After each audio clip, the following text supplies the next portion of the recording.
ये है खबरों की खबर और आप देख रहे हैं खबरों की खबर टीवी। चली चली रे पतंग मेरी चली रे, चली चली रे पतंग में। अरे सुनो जी भाभी पतंग का बटन दबाना है, ऐसा बुलाना है, यम्पी बनाना है।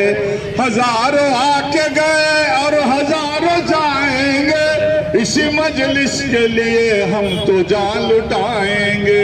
जहाँ भी जुल्म हो मौजूद यही रहते हैं, हजारों मजलूमों का एक ही मसीहा है। कोई सवाल करे किसको वोट देना है, तो हम भी कह देंगे पतंग वोट देना है। अजीब मानी मामू को बोलो, असद साहब की बड़ी पतंग है, इसी पतंग का बटन दबाना, पोलिंग पे जाना जाना आना।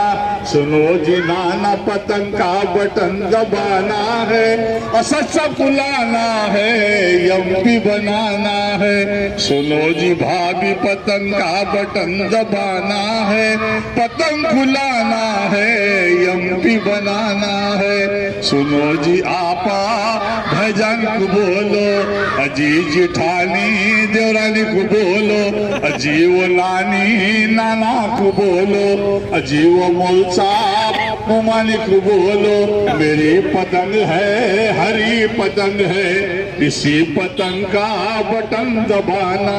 सुनो जी आपा पतंग का बटन दबाना है, साला असद सब बुलाना है, यम्पी बनाना है। अरे जीतेगी इस बार भी सिर्फ पतंग पतंग पतंग, हम वोट डालते शान से सिर्फ पतंग पतंग।